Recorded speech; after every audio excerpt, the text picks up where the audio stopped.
ni ku itariki eshanu z'ukwezi kwa cumi na kabiri cyangwa se Ukuboza umwaka w'ibihumbi na makumyabiri n'itanu, aho ibintu bikomeje guhindura isura ku butaka bw'uburasirazuba bwa Repubulika Iharanira Demokarasi ya Kongo, by'umwihariko muri Kivu y'Amajyepfo. Ku makuru ari kugenda tugeraho aragaragaza yuko imirwano yarushijeho gufata indi ntera, ndetse igisirikare cya leta ya Repubulika Iharanira Demokarasi ya Kongo FARDC ku bufatanye n'abarimo mu by'ukuri ingabo z'u Burundi FDNB, ku bufatanye n'abarimo Wazalendo bakomeje kugenda bakora akazi hariya. Umutwe wa 23 wagowe ku buryo bugaragara n'ibitero bikomeye cyane, cyangwa se ibitero simusiga bikomeje kugenda bigabwa muri utu duce mu by'ukuri n'iri huriro ry'igisirikare cya leta ya Repubulika Iharanira Demokarasi ya Kongo. Ku yandi makuru akomeje kugenda amenyekana, biravuga ko mu mikoranire binyuze mu nzego za gisirikare hagati ya Repubulika Iharanira Demokarasi ya Kongo ndetse kandi nanone na Misiri cyangwa se Djibouti, kugeza kuri izi saha cyangwa se kugeza magingo aya ngaya bikomeje mu by'ukuri gutezwa imbere, kandi n'andi makuru akomeye cyane akomeje kugaragaza ko igihugu nka Misiri cyagaragaje ko cyiteguye gufasha cyangwa se kongera gutera inkunga ibikorwa bya gisirikare bya FARDC mu rwego rwo guhangana n'ibibazo byugarije igihugu. Turaza kunyarukira no ku biganiro bya Washington turebe uko bizari byifashe. Ni mu gihe benshi bavuze ko ibi biganiro mu by'ukuri n'ubwo habaye gusinyana amasezerano hagati y'u Rwanda na Repubulika Iharanira Demokarasi ya Kongo byari bikwiye, cyangwa se mu by'ukuri ari cyo gihe kugira ngo ibintu bive mu nyandiko, bive mu gusinya amasezerano, ahubwo hatangwe umwanzuro uhamye. No kuvuga ibikorwa byihutirwa bihagarare, umubano mu buhagarare, ndetse n'imirwano byose bihagarare. Ibi rero mu by'ukuri nibyo byakomeje kugenda bigarukaho. Hanyuma rero kankubwire ko kuri ubu ngubu amakuru arimo atugeraho avuga yuko kuva mu rukerera rwo kuri tariki ya 5 z'ukwezi kwa 12 cyangwa se ukwezi k'Ukuboza umwaka w'ibihumbi na makumyabiri n'itanu, amasasu yakomeje kugenda yumvikana mu bice bigiye bitandukanye byo muri Kivu y'Amajyepfo, ndetse amakuru akavuga yuko kuri tene zirereye ahangaha muri bice bya Kamanyora haje kuraswa, ndetse ngo izi tene akaba ari tene zifashishwaga muri telecommunication cyangwa se mu itumanaho. Izi rero zikaba mu by'ukuri zangijwe kuri uyu munsi tariki eshanu z'ukwezi kwa 12 umwaka w'ibihumbi 2024. Amwe mu mafoto ndetse n'amashusho akomeze kugaragaza cyangwa se kwerekana uburyo ki ibikorwa biri kubera ahangaha birimo biragira ingaruka zikomeye cyane. Nk'ubu muri aya masaha mu gitondo, amwe mu mafoto twakiriye agaragaza bamwe mu baturage bo muri Ruvungi, harimo abana ndetse n'umugore cyangwa se nyina w'aba bana barashwe rwose. Bivuga ko ari bombe zarashwe n'umutwe wa 23, kandi bikaba byishe abasivile nk'uko birimo bivugwa na Wazalendo, aho barimo ibi bikorwa bari kubishinja umutwe wa 23. Kuri antene rero hakaba mu by'ukuri hamaze kuba habombarirwa cyangwa se haraswa nk'uko bikomeje kugenda bigaragara. Murumva ko imirwano muri Kivu y'Amajyepfo irimo irakomera. Kamanyura rero hari hagaragaye ituze, ariko nanone n'ubundi iri tuze ntabwo ryarambye kabiri cyangwa se ntabwo ryateye kabiri, ahubwo ibice nabyo byahise bitangiramo umuriro kugeza kuri isaha. Amakuru tugeraho akaba avuga ko umuriro wakomeje kugenda wumvikana muri iyi myanya mu by'ukuri urimo urasiga iyangizwa ririmo iry'ibikorwa remezo ndetse n'ibindi bigiye bitandukanye rwose ngo byakomeje kugenda byangizwa. By'umwihariko rero imiryango y'ababuriye ababo muri ibi bibombe birimo biturika ahangaha bigaturikana abaturage, ubuyobozi bukaba bwasabye ko mu by'ukuri yakomeza kwihangana mu gihe n'ubundi imirwano igikomeje, ntacyo gukora kiriho cyangwa se ntacyo bakora usibye nyine kwihanganisha imiryango y'ababuze ababo. Ni imirwano rero imaze iminsi igiye kugera kuri 4, umutwe wa 23 ndetse mu by'ukuri n'iyi coalition ya Kinshasa bahanganye. Bivugwa ko hari ibitero cyangwa se hari ibisasu, ibibombe byatewe n'umutwe wa 23 byakoye ku butaka bw'igihugu cy'u Burundi. Ibi ngo biri mu byatumye cyangwa se biri mu byazuye kamere y'isirikare cy'u Burundi FDNB kuva ubwo batangiza sharing kugeza kuri ubu ngubu. Bivuga ko bimwe mu bikoresho byifashishwaga n'izi nyeshyamba z'umutwe wa 23 byangijwe, ndetse kandi amakuru arimo kutugeraho aravuga ko muri uru rukerera rwa none nubwo imirwano itari yumvikanye Kamanyora bije kurangira nyine hano kuri antene rwose bibaye ngombwa ko umuriro wumvikana. Iyi antene rero ikaba yarashwe ndetse ikibatsi cy'umuriro kigaragara mu kirere hamwe n'imyotsi myinshi cyane.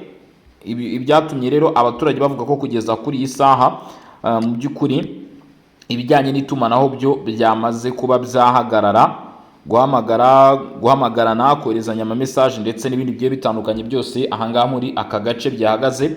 Ibyo rero abaturage bagaragaza ko kugeza kuri saha nubwo ari igikorwa mu by'ukuri cyakabaye kibabangamira, ntabwo bibabangamiye kubera ko baravuga bati byibuze yaba ubuzima bwacu bwarokokaga, kuko iyi mirwano mw'abantu mwe, iyi mirwano yamaze kuba yafata indi ntera cyangwa se yamaze kuba yahinduka iba urugamba rw'imberenge.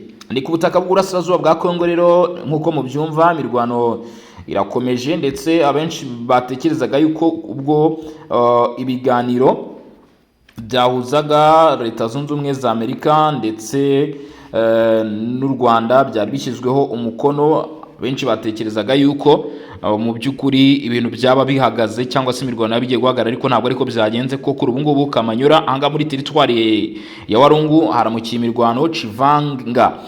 Imirwano yo muri Kamanyora ariko yabaye bumaze gucyo, niyo mpamvu mu rukerera itavuzwe. Chivanga muri teritwari ya Karehe naho nuko umuriro wakomeje kugenda wumvikana, by'umwihariko mu misozi y'Abafurero ahangaha muri Kaziba, nk'uko bivugwa na Radio Okapi. Bitangaza bivuga ko imirwano yaramutse yumvikana muri utu duce. Tugende ku makuru ari gutangwa n'abaturage, aravuga yuko kuva mu majyepfo y'uburengerazuba bw'umujyi wa Kamanyora, ubwo ni ukuvuga mu duce tw'umugezi wa Ruvumvi, hakomeje kugenda humvikana imirwano.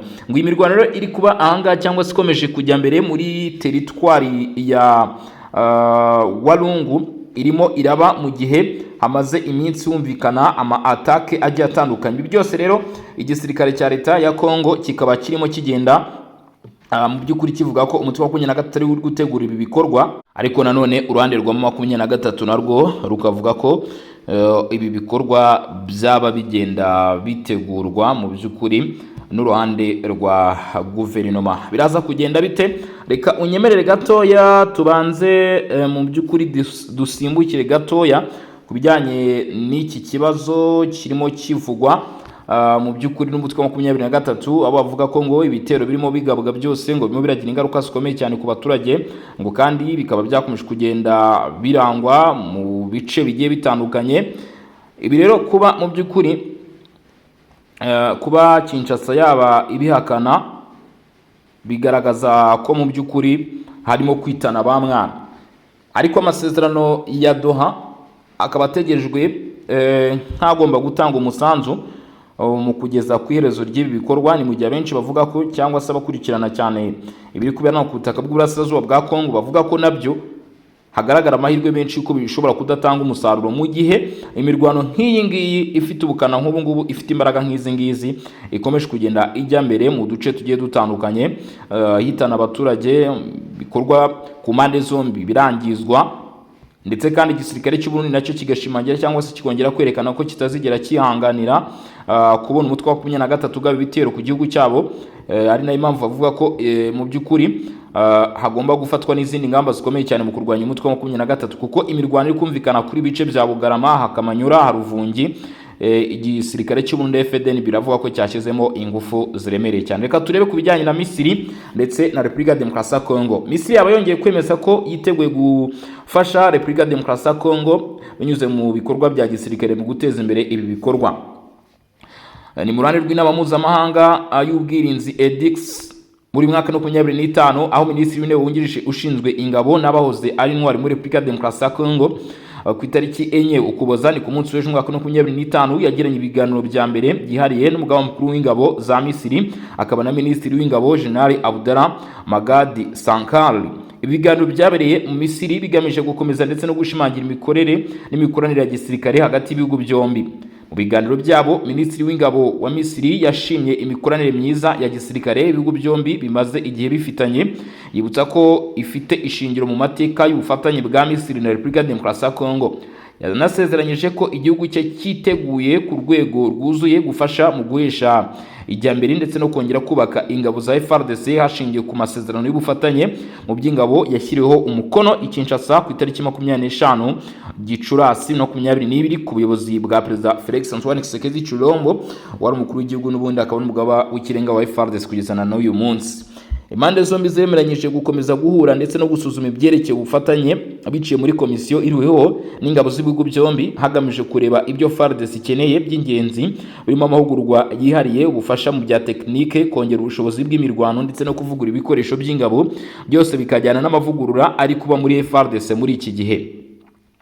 Ku ruhande rwe Minisitiri w'Intebe wungirije wa Repubulika Demokarasi ya Kongo yashimye Misiri kubera ubufasha bwayo budahwema, ashimangira ko ubunararibonye bwayo mu kubaka ingabo z'umwuga kandi ngo bwabashije kugerwaho ari icyitegererezo ku mugabane wa Afurika. Yanavuze ko ubu bufatanye bwiyongereye cyane mu myaka ishize kandi ko bwubahiriza inzira y'umubano ukomeye ungana kandi wungura impande zombi. Mu gihe uburasirazuba bwa Repubulika Demokarasi ya Kongo mwabanumwe bukomeje guhura n'ingaruka z'ibibazo by'umutekano muke, ibiganiro byafunguye icyiciro gishya cy'imikoranire y'ubwirinzi aho minisitiri yanongeyeho ko habura igihe gito hagatangira inama y'ubwumvikane n'ubufatanye hagati ya Repubulika Demokarasi ya Kongo na Misiri izabera i Kinshasa mu gihembwe cya mbere cya 2026 aho hazasuzumwa ishyirwa mu bikorwa ry'imyanzuro yagezweho ndetse ashyirweho n'izindi ntambwe nshya.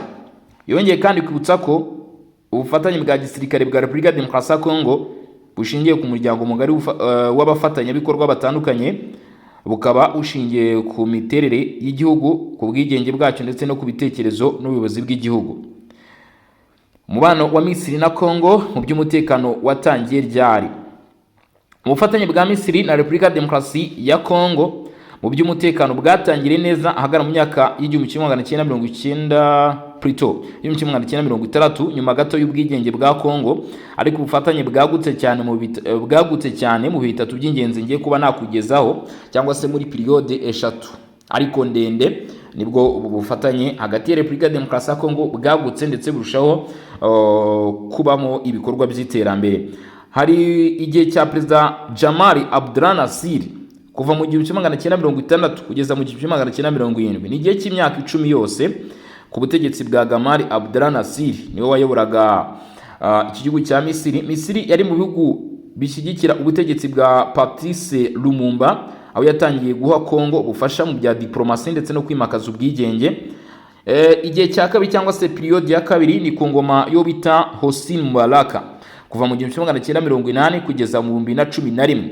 Hari n'igihe kirekire rwose mu bigaragara, harimo ubufatanye mu gucunga umutekano ku mazi y'uruzi rwa Nile. Ikindi harimo impuguke za Misiri zabaga muri Kongo mu bikorwa by'amahoro by'umuryango w'abibumbye. Icyo gihe periode ya gatatu ni uguhera mu 2019 kugeza na magingo aya ngaya niho ubufatanye bwagutse cyane noneho ku rwego rwimbitse bwatangiye. Ibi byatangijwe na Perezida Felix Antoine Tshisekedi Tshilombo wa Repubulika Iharanira Demokarasi ya Kongo ubwo yafunguraga umubano mushya na Perezida Abdel Fattah al-Sisi. Mu 2020 Misiri yohereje impuguke za gisirikare ndetse no mu bikorwa bya tekinike kuza gutanga amahugurwa ku butaka bw'uburasirazuba bwa Kongo. Naho mu 2021 Kongo yakiriye umuryango w'ubwiyunge bwa Nile, aho Misiri ariyo yarishyikirije iyi ngingo Repubulika Iharanira Demokarasi ya Kongo. Tariki 25 Gicurasi 2022 hashyizweho umukono kuri protocole de coopération militaire cyangwa se coopération i Kinshasa, akaba ari isoko ikomeye y'ubufatanye bwa gisirikare bwo kuva icyo gihe. Nuvuga tariki 25 Gicurasi 2022 ubufatanye bwazamutse ku rwego rwo hejuru busumba ubwo gora mu 2019 kuko hariyongereyemo imikoranire mishya. Uraza kwibaza uti se niki Misiri ifasha Kongo muri ubu bufatanye twumva cyangwa se dukomeje kugenda turondora? Niki yaba ifasha Repubulika Demokarasi ya Kongo? Misiri ifasha Repubulika Iharanira Demokarasi ya Kongo mu buryo butandukanye, cyane cyane mu rwego rwo kongera kubaka ndetse no guhesha ijyambere ingabo za FARDC. Icyambere hari amahugurwa ya gisirikare. Muri amahugurwa y'abasirikare ya gisirikare harimo amahugurwa y'abasirikare bakuru ndetse n'abato mu mashuri ya gisirikare bahabwa kandi bakayahabwa muri Misiri. Cairo mu Misiri niho bayakirira. Hari amahugurwa ya gisirikare y'ikirenga icyo bita Staff College kaba amahugurwa mu gukoresha intwaro ziremereye ndetse no mu bikorwa byo kurwanya iterabwoba. Icya kabiri hari ubufasha bwa tekinike. Ibi bikorwa mu gutanga amahugurwa ndetse n'impuguke mu gutegura amavugurura y'ingabo. Hari icyo bita inzobere mu gutunganya ndetse no gusesengura amakuru y'umutekano, babyita renseignement. Ubufasha mu kubaka ikoranabuhanga ryo kurinda ibice by'igihugu. Icya gatatu ni ubufasha mu bikoresho bya gisirikare. Misiri ni kimwe mu bihugu bya Afurika bifite inganda zikomeye z'igisirikare. Bivuga ko Kongo ihabwa cyangwa ishyikirizwa ibi bikoresho bikorerwa muri Misiri kandi bigakorwa mu rwego rw'ubufasha. Ibikoresho byo kurinda abasirikare, kasike cyangwa se dread, hari imodoka z'intambara za NPR, hari icyo bita FAHD, hari icyo bita Sinai 20, ndetse ngo ibi ni bikorwa Pritoni, imodoka z'intambara ndetse n'ibikoresho njyarugamba bidasanzwe bituruka muri Misiri byinjira muri Repubulika Demokarasi ya Kongo bije gufasha igisirikare cya leta ya Kongo FARDC. Ibikoresho by'itumanaho n'ubugenzuzi, harimo drone ntoya zifashishwa mu butasi, cyo bita surveillance. Nanone Misiri itanga kuri Repubulika Demokarasi ya Kongo. Icya kane hari ubufatanye mu kurwanya iterabwoba ndetse n'abitwaje intwaro. Inama za buri gihe hagati y'ubutasi bwa Misiri n'ubwa Kongo ziraterana. Inyigisho ku mikorere y'ubutasi mu kurwanya imitwe yitwaje intwaro. Ku isonga hariho ADF na 23. Misiri ifatanya na Repubulika Demokarasi ya Kongo muri ibyo bikorwa. Hari ubufasha mu bijyanye n'amahoro. Abasirikare ba Misiri bakora muri MONUSCO hari igihe bafashaga mu bikorwa by'ubutabazi ndetse n'uburinzi aha muri Repubulika Demokarasi ya Kongo. Iby'ingenzi rero byari bikubiye muri protokole twavuze ku itariki 25 Gicurasi 2022 cyangwa se ubyite amasezerano yabayeho hagati ya Kinshasa ajyanye n'ubufatanye ku itariki 25 Gicurasi 2022. Iyi protokole yasinyiwe i Kinshasa hagati ya Gilbert Kabanda uyari minisitiri w'ingabo wa Repubulika Demokarasi ya Kongo icyo gihe, ndetse ku ruhande rwa Misiri hari General Muhammad Zaki, umugaba mukuru w'ingabo za Misiri. Intego yayo kwari ukubaka umubano wa gisirikare ukomeye wahamye kandi w'igihe kirekire hagati y'ibihugu byombi. Yari igizwe n'ingingo 6 z'ingenzi. Icya mbere hari amahugurwa ya gisirikare ku rwego rwo hejuru. Icyo gihe Misiri yemeye gutanga amahugurwa ku basirikare bakuru Etat Major, kwigisha abasirikare ba FARDC kurwanya iterabwoba, amahugurwa yo kuyobora ibikorwa bikomeye by'intambara Command and Control. Icya kabiri ari gushyigikira amavugurura y'ingabo za FARDC. Misiri yemeye gufasha Repubulika Demokarasi ya Kongo kongera kubaka imiterere y'ingabo, reform structure, kwagura ubushobozi mu ikoranabuhanga n'ubutasi, guteza imbere uburyo bwo kugenzura imipaka n'ibibuga bya gisirikare. Icya gatatu hari ugufasha Repubulika Demokarasi ya Kongo kubona ibikoresho bya gisirikare, harimo imodoka z'intambara ziciriritse, ibikoresho byo kurinda abasirikare, ubumenyi mu gukora ndetse no gupima drone za gisirikare, ubufatanye mu kubaka inganda ntoya z'igisirikare. Iyi ni ingingo ya 4 yabayeho hagati ya Misiri ndetse na Repubulika Demokarasi ya Kongo tariki 25 Gicurasi 2022. Misiri yifuzaga gufasha Repubulika Demokarasi ya Kongo kubaka mu by'ukuri uruganda rwo gukora ibikoresho bya gisirikare, gukora amasasu ku rwego ruto. Icya gatanu ari ubufatanye mu bijyanye n'amahoro. Ibi byagombaga gukorwa mu gutoza ingabo zigomba koherezwa muri MONUSCO cyangwa se izindi misiyo z'umuryango wa Afurika yunze ubumwe, ariko kandi zije hano ku butaka bw'uburasirazuba bwa Repubulika Demokarasi ya Kongo. Ku ngingo ya 6 hari inama zihoraho z'ihuriro ry'abasirikare b'ibihugu byombi. Hashyizweho komisiyo militaire hagati ya Repubulika Demokarasi ya Kongo ndetse na Djibouti cyangwa se na Misiri, ifite inshingano zo gusuzuma ibyakozwe, gushyiraho n'ibikorwa bishya. Intambwe zimaze guterwa guhera 2022 kugeza no 2025 ni izihe? Ni ubufatanye ntabwo bwari gusiga ubusa. Icya mbere 2022 habayo gutangira gushyira mu bikorwa aya masezerano. Icya mbere abasirikari ba mbere ba FARDC boherejwe muri Misiri kwiga, aba mbere 32 boherejwe mu mahugurwa yo ku rwego rwo hejuru Cairo Military Academy, no bagiye gufatira amasomo. Misiri yatanze amahugurwa mu kurwanya iterabwoba, imiyoborere y'imirwano, gutegura ingabo, icyo bita planification. Ikindi komisiyo ihuriweho yatangiye akazi. Haba inama ebyiri za tekinike i Kinshasa ndetse na Cairo, no kuvuga hagati y'ibihumbi 2022 ndetse n'2025. Ikindi gukura ubufatanye ku rwego rwo hejuru. Ibi byatangiye mu 2023.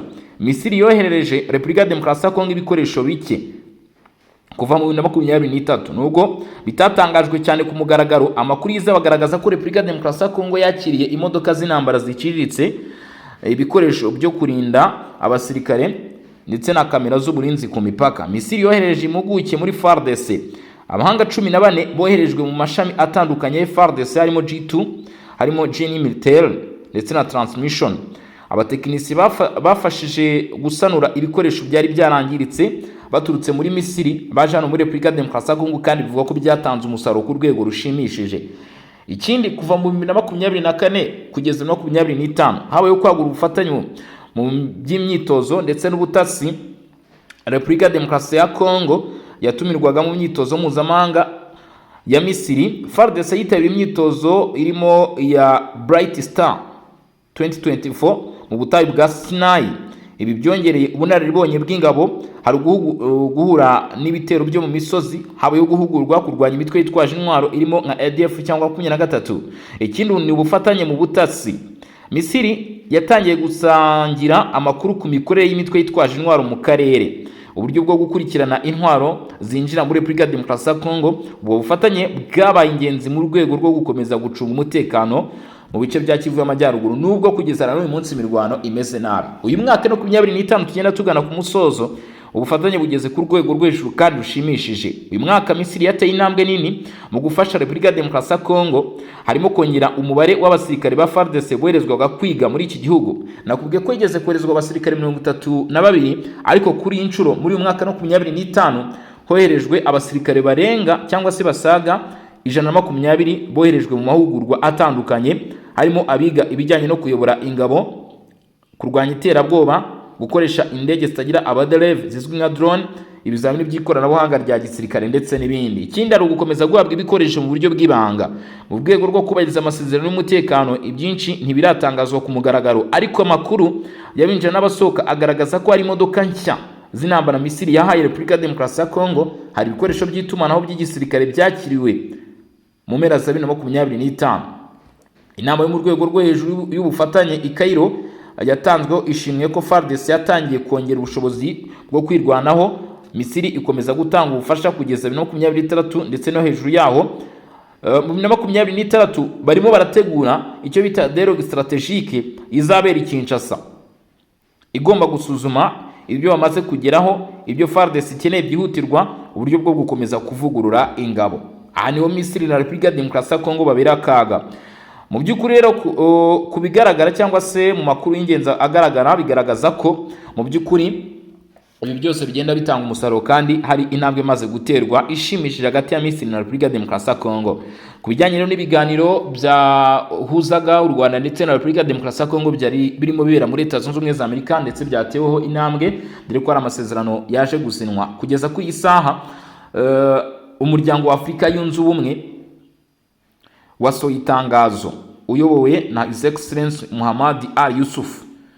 Ni itangazo ryasohotse ku munsi w'ejo tariki 9 Ukuboza no 2025 Washington DC, nyuma y'uko Leta Zunze Ubumwe za Amerika zari zimaze gufasha ibihugu byombi gutera intambwe. Ni itangazo ku masezerano y'amahoro yasinywe uyu munsi hagati ya Republika Demokarasi ya Kongo ndetse na Republika y'u Rwanda. Nk'uko bivugwa muri itangazo, umuyobozi wa komisiyo y'umuryango wa Afurika yunze ubumwe His Excellency Muhammad Ali Yusuf yakiriye ndetse ashimangira amasezerano y'amahoro yasinywe hagati ya nyakubahwa Perezida Paul Kagame, Perezida wa Repubulika y'u Rwanda, ndetse na nyakubahwa Felix Tshisekedi, Perezida wa Repubulika Demokarasi ya Kongo. Avuga ko aya masezerano ari intambwe ikomeye mu rugendo rwo kubaka amahoro arambye, umutekano n'ihungabana ry'umutuzo mu karere k'ibiyaga bigari.